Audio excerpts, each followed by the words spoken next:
Are you homeschooling your kids this year? Let's chat about homeschool. What's working, what's not. I'm going to do a mid-year update. Hi, I'm Aileen. This is Homeschool with the Clarks. I am currently homeschooling my 4 kids, ages 4 to 12. Today, I just want to give a halfway through the school year update on what's working for us, what's not working for us. We have some big changes happening for my middle schooler who's in 7th grade this year. So let's get into it. I'm going to start with our family subjects and just chat with you about what's working to start with. So for family subjects, that is like history and science. History, we are using Story of the World, the Middle Ages, and that is going really well. I've been really happy with Story of the World. I'm enjoying the activity book. We're not doing a lot of the activities, but we are doing like the map work and narration, and I'm using the Usborne Internet linked world history book and having my 7th grader read that on top of us doing the chapters together. So that's been really great. I did put the audiobook on a Yodo card, and so we're using our Yodo player just in the middle of the table to play it. I like that for the most part because I don't have to worry about connecting my phone to a Bluetooth speaker every time and pulling up the audiobook because it takes a while to like pull it from my files on my phone. And we don't have a working CD player. However, I will say that the Yodo player doesn't get like really loud. So that's like my only complaint. But overall, that's been working really well. It saves our spot. So every time I just pop it back in and we're on to the next chapter, as long as my preschooler hasn't tried to listen. So that's going really great. We are sticking with Story of the World. We're set to complete the Middle Ages book this year. So we will do that. And that's been going good. For science, I did post a video at the end of last year just saying like, help me figure out what to pick for science. And I had all of these other choices, probably 5 or 6 choices that I was talking through and trying to figure out. And I didn't end up choosing any of them. I ended up choosing the Good and the Beautiful science unit studies. And the reason why I did that is because I love the unit study approach, but I also want something that's very open and go and scripted. I don't want too many options. That's why I like something like a Blossom and Root doesn't work for me because they give you a feast of options and then you pick and choose for your family and it's just too many decisions. I get decision fatigue. So the Good and the Beautiful units have been really great. We did wrap up our weather unit study and that was from the Waldock Way, and I really enjoy her unit studies as well. We wrapped that up and then we did geology from the Good and the Beautiful for the second half of the first semester and enjoyed that. All 3 of my big kids did that. So 2nd grade, 5th grade, and 7th grade. And the way that their workbooks are made is it's like there's a workbook for 3rd to 6th grade and then 7th and 8th grade. And I just had my 2nd grader use the 3rd to 6th grade workbook. She is on the older end of 2nd grade. Like she turned 8, like less than a month into the school year. It's just from when her birthday falls is when we designated her for that grade. She has a lot of 3rd grade stuff. So that's been really good. I love that it's scripted. It's quick. Like a lesson probably takes us 45 minutes, including the demonstration. We did all but 1 demonstration for geology. And I think because we didn't have the supplies and I just dropped the ball. But for the most part, I've had all of the supplies on hand or they've been really easy to do like a Target pickup order type thing or put it on my grocery order. So that's been really good. My kids enjoyed geology and now we are on to health and the human body, which I have with me. So I'm just going to show it to you. So here, health and the physical body. So they have 2 different healths. There's health and the mind, health in the human mind, maybe, and then the physical body. So this one covers, we're on lesson 4, I think, but it's like covers some of the systems like digestive, renal, respiratory, skeletal, musculoskeletal is the word I was looking for. But then it also includes some health, like nutrition type stuff. So we will be doing nutrition, the basics of nutrition, lesson 4. That's what we're on this week. And then vitamins and hydration. So I like that it's kind of a mix of both. I'm also reading through a kind of like puberty type book with my 5th grader. It's the Care and Keeping of You. It's one of the American Girl books. I believe it's American Girl. I did use their boy book with my son, which was the guy book, the guy's book. I've talked about it on other videos. I really enjoyed that. I did pre-read it first, but I felt like it was very informative and didn't have anything extra that I wasn't interested in discussing with him at the time. Obviously, you can pick and choose.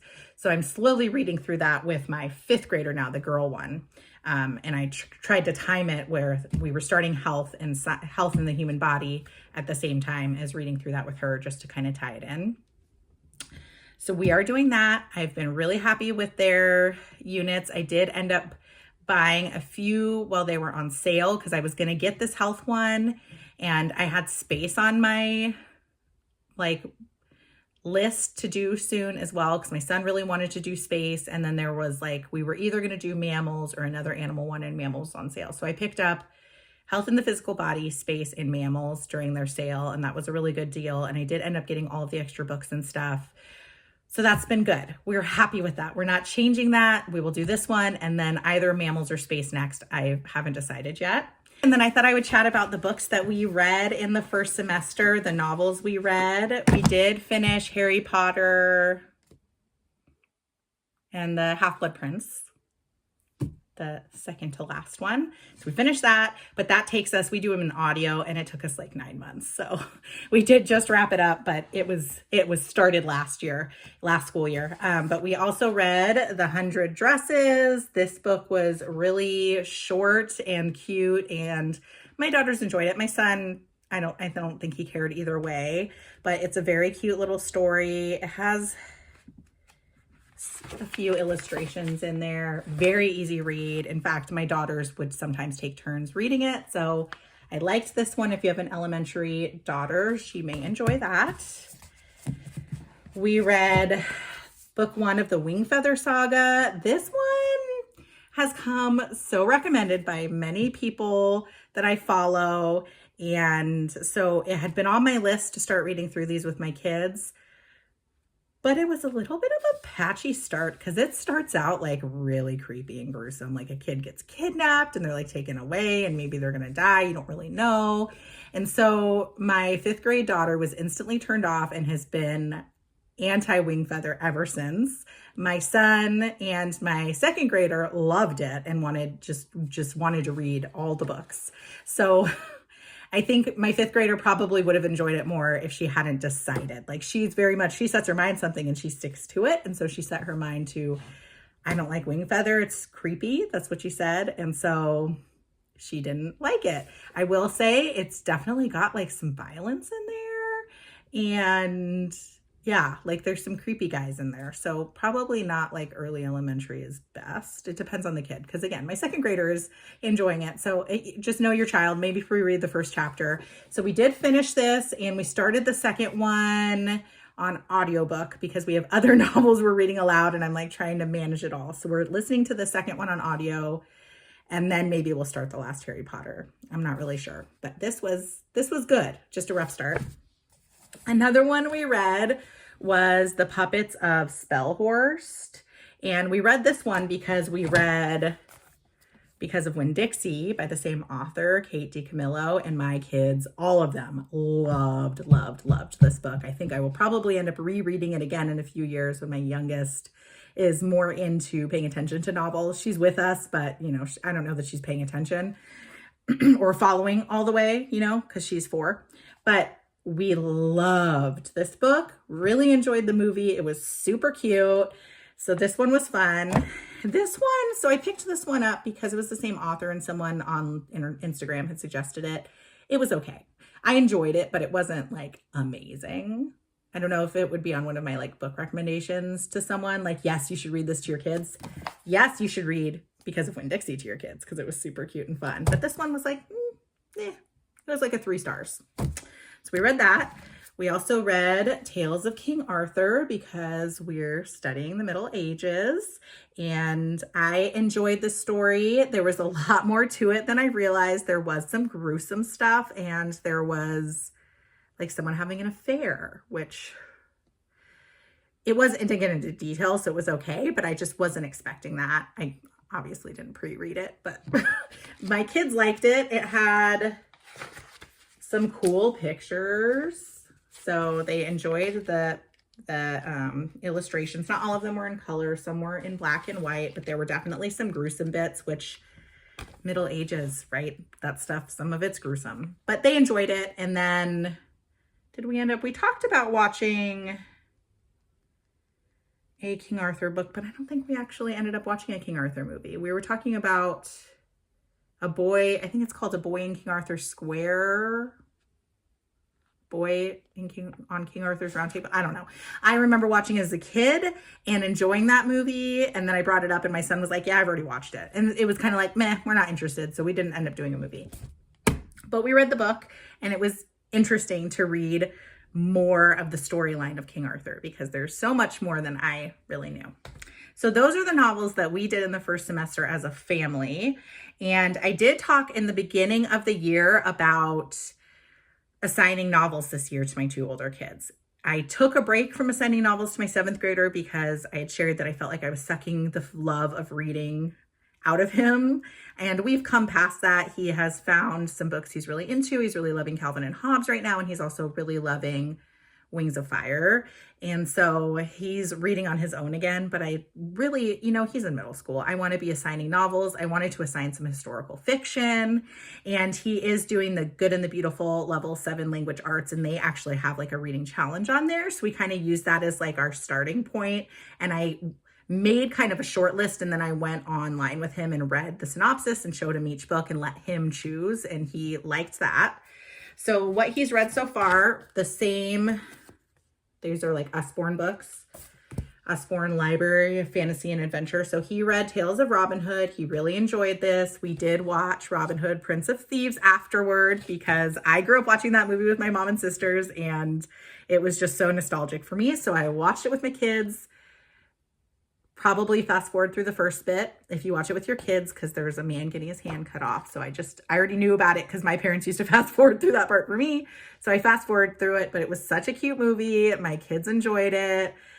Some more than others. There's like a lot of romance in that movie. So, some enjoyed that more than others, but they liked it. My son really, really liked this book. Again, it has illustrations. Some are in color. It's got a lot of words on the page, but they're not super small. It's not very big. And he read it in small little chunks. So he liked this one. I told him he needed to pick some historical fiction. I kind of picked some from our time period, but then he was like, oh, I want to read the I Survived graphic novels. And he's read 1 or 2 of them. So he picked this one, The Attacks of September 11th. And then I don't have them on hand, but he also read Pearl Harbor, and then he found just on a free bookshelf one about the shark attacks, and so he just read that one on his own as well. So if your kid likes graphic novels, it's a good way to get them into historical fiction and still please their graphic novel loving hearts. And then the last one he read in the first semester was Castle Diary. This is a really easy read. Definitely got some pictures, and I just had him read just a few entries each day until he was done with it. This is the first one he read for the year, and it was just a good little extra taste of what life was like during the Middle Ages. So I wanted him to read those. My daughter did not work through her book stack quite as fast as planned, but that's totally okay. She read Heartwood Hotel, which she absolutely loved. I kind of wish I had done this one as a read aloud, but she picked it to do for herself. The letters are pretty big. It has a few pictures, I feel like. Yeah, it's got a couple of pictures, black and white. It is a series. I think there's 4 or 5 books. So she's reading through the series now. She got them from the library. She loved this book. I think this was her favorite. The other ones have been okay. So the next one she read, which I forgot to grab, was Miss Pettifor. And that one she enjoyed. She enjoyed it. But it wasn't, this one was like her top. And then she read Ra the Mighty, which she is really into cats, which is why I picked this one. But then she kind of complained about it. But then at the end, we had a whole discussion about the story. There's Sarah Mackenzie from Read Aloud Revival. If you've ever heard of her, she has like a podcast and she wrote a couple of books, and I read her book ages ago, and I've been listening to her podcast a lot lately. I ended up joining her premium as well. And she has like this list of questions that you can ask for any book. She's all about just like having book discussions with your kids versus giving them like a list of questions to answer. And so I just kind of was like, how did it end? And then I asked her,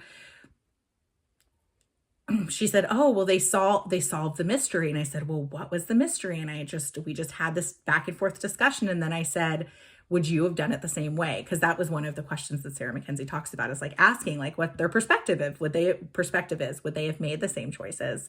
And that was a really cool discussion. So I am going to try that again with the next book because that was cool. And so she read this one. She's not interested in reading the others, and that's okay. I don't think she hated it, but it wasn't her favorite. Heartwood Hotel was her favorite so far. And she's going to be reading, gosh, what is she going to be reading next? Oh, here it is. So her next book is going to be The Midwife's Apprentice. And the thing that I'm changing for her for the second semester is I ended up getting the audiobook for this and putting it on a Yodo card. I just asked her like, hey, would it be helpful if you could listen to the audio and read along? And that way, if it's a story that she's struggling with, that she's not as interested in, I think that will help keep her along, and we'll just do a chapter a day. And so she said yes. And of course, there's a cat in the picture. That is why we picked the book, but it's also Middle Ages. So I wanted her to do at least a little bit of historical fiction. So she's going to do this one next. I kind of started talking about my kids' like subjects. And so let's go there now. So starting with preschool, I am changing something for preschool. I had shared that I am going to be doing like being more intentional about preschool this year with my kiddo because she's been asking. Not because I think that she needs to learn how to read or write or anything at 4, but she's been asking. And part of it for me also is that I need to be more intentional with doing occupational therapy activities with her. She does have cerebral palsy, so one of her hands struggles a little more than the other. And so there's activities that we work on. And so I created like this bookshelf of activities that I can kind of grab and go from. And then I also got some like letter of the week type activities. I got the preschool like bundle from the Waldock Way, and I was planning on using that. I used it for 3 letters, and then it kind of petered out because I need open and go. That's what my brain needs as a homeschool mom. And I know this, but then I will go, ooh, like shiny object. Let me go try this curriculum. And then I'm like, oh, right, that doesn't work. So we were doing that. It didn't really work. And she kept saying, Mommy, when are you going to do school with me? Mommy, I want to do my school. And so I changed it up. We do homeschool through a public charter school, and they have a lending library. And I was browsing, and I found that they had All About Reading pre-reading on the shelf. They had like the teacher manual and the 2 little books that you read to them. And so I ended up buying the activity book for her and the posters. There's like alphabet posters, and it's like really easy and simple. You start with uppercase letters. And so I have an uppercase letter alphabet poster, and we go through and sing the alphabet, and we point to each letter. And then we find the letter that we're doing that day. I think we just did D. So we found the letter D. And then the book Zigzag Zebra is like a little rhyming, 2 pages of rhyming using D words. It's like so simple. And then this is the activity book. And so for the uppercase letters, it's just 1 little page. It gives you some ideas of what to do on the backside. So for letter E, it says to color the elephant with the letter E with crayons, and then make peanuts. Oh, it wants you to use like your fingerprints to make little peanuts. So it has a different idea for each letter. We have done some of them. And then other times I've just said, do you want to paint? Do you want to do a dot? Do you want to color? And I've let her choose. She's enjoying this, and it's open and go. So it's like, it's just easier for me to just read what it says to do and do it. And so that's working for us so far. And that's all we're doing for preschool. It's really easy and simple. And it's just because she's asking for it, and I need to make time with her. And then we just read lots of books and snuggle and all those things. So that's the change for preschool. 2nd grade, I didn't really change anything. She's using the Good and the Beautiful for language arts and for math. I did put her in level 3 because that's where she placed. I talked about that in my other video, and that's going really well. I am loving their readers. They are so sweet. It's like you read to me, I read to you kind of thing. So it's like shared reading. We're enjoying that. We were also doing 5 in a row because she was yearning for more. But as we've gotten further into level 3 of language arts, she's kind of given me pushback about 5 in a row, and I don't want to put anything extra under her plate. We read a ton anyway, and so I just kind of dropped it, and we haven't been doing it. And then she just finished 2nd grade math from The Good and the Beautiful, and so I ordered her 3rd grade math, and she's going to start that this week, and that's going well also. And then I talked about 5th grade. The only change there is that she is going to do the Yodo cards. We're going to try the Yodo cards with the novel, but everything is going well there. We're using The Good and the Beautiful for both. The videos for the math lessons are like, I don't know. I don't know if it's that she doesn't like them or she's not paying attention, but I find when she watches the videos, she tends to still not understand the lesson. And so I've just like, she just wants me to sit with her and do the lesson with her. And so that's what I'm doing. And that's working. It did turn into being a lot of problems on the page, similar to Saxon math, where I just feel like it's a lot. And so we've started doing what I do with my son in Saxon, which is like the odd lessons, he does the odd problems, and the even lessons, he does the even problems. So I started doing that with her, and I just cross out the other ones. I do eyeball it because if there's something like word problems, I want her to do those because word problems are a struggle point for her, as they were for me, as I feel like they are for a lot of kids. They're just harder. So that's been going well for 5th grade. Now 7th grade. At the start of this year, we kind of had changed things from last year. Last year we were doing IEW, their theme-based writing, and we were doing Zern math, and I switched him to Saxon math with Nicole the math lady, and I switched him to The Good and the Beautiful language arts plus an essay class online. And that went really well for the first semester, but I feel like he's confident in essays now, and I want him to have more varied writing instruction outside of essays. So after some thinking through it and kind of mulling it over winter break and talking to him, we decided that we're going to go back to IEW, and he is going to do ancient history based writing lessons, which is what the plan was originally for this year.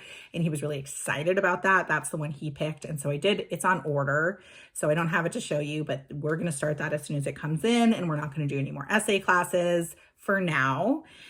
And I think that we're also going to drop The Good and the Beautiful language arts, not because I don't like it, but right now, actually, let me backtrack. When we started The Good and the Beautiful language arts level 7 at the beginning of the year, they have a lot of grammar in there. And he was like, I really miss doing fix-it grammar. That's what he has been doing. And I was like, okay, well, you can still do fix-it grammar, because the way that we were doing the books, it was like finishing mid-year. So he had like a halfway done book still. And so what we ended up doing was I would cross out the grammar part of the lesson, and he would do fix-it grammar. And then he was doing this essay class, and it's just a lot of moving pieces. And if we're going to do IEW, that's a lot on its own with fix-it grammar. It's just going to be too much for him to also do the Good and the Beautiful language arts, and it's kind of overkill, especially since we're also doing novel studies and they have novels, and it's just too much. So it's nothing against that. I actually really, really like the language arts, and there's things about it he really likes, like the sentence dictation and the poetry memorization and the challenging words. He really enjoys those pieces, but I don't want to overwhelm him. So that's what we're going to do with that. And then we're going to start the IEW writing once it comes in. I think it's going to come at the end of this week, and then we'll start that, and he'll just carry it on into 8th grade. And then for Fix It Grammar, he's wrapping up book 2, so he's going to start book 3, and again, just carry it on into 8th grade. It'll be fine. I'm not really particularly worried about it, but I'm excited to start this with him. I feel like he's a lot more confident in essay writing, which was great. But, OutSchool's kind of expensive. So to continue it when I felt like it's just kind of repetitive for him now didn't really make sense.